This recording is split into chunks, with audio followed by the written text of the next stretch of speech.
sure glad that Senator McCain stepped in behind Mayor Giuliani. But what I'm going to talk about today is an action plan.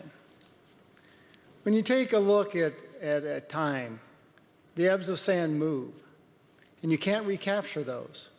And we saw one of those moments this week with losing one of our own in Prescott, Arizona, Caleb Mueller. And one of the things that I want to highlight is in front of the Senate Armed Services and Foreign Affairs, a number of our foreign dignitaries from the past gathered to talk about this problem. And that same problem is this president. He feigns to talk about what is here, what is knocking on our door. Every which way, workplace violence, random acts of violence. It's got to stop. But it's got to meet a crescendo. And I hope that after what you see here, you're going to light a fire under Congress. You need to light a fire under Congress, both the House and Senate, because time is ticking. But I think there's some really poignant terms that we need to hear.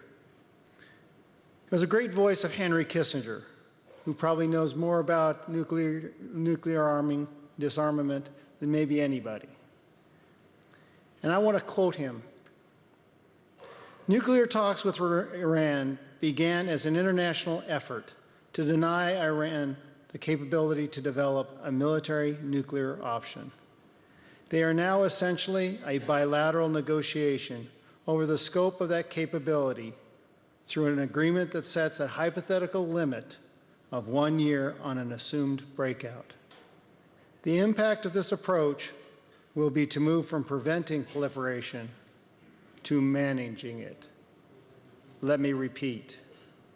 The impact of this approach will be to move from preventing proliferation to managing it. How do you do that? Iran has been a consummate poker player with America. Any deal has got to have oversight by Congress. It has to be torn apart.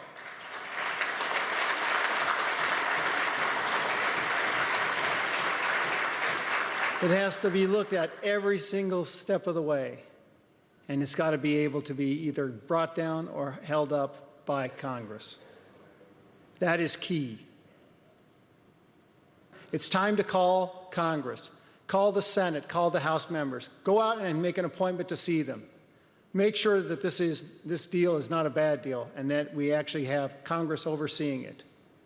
Let's ramp it up. Sanctions, when you go to play a game, you put sanctions on the table. You don't play from a weak hand, you play from a strong hand. With the price of oil, you have an opportunity. Strategy. The general knows all about strategy. It's an opportunity. We must continue to demand accountability from our leaders. But make no mistake, time is not our friend in this issue. And so we sit at that razor's edge. Thank you.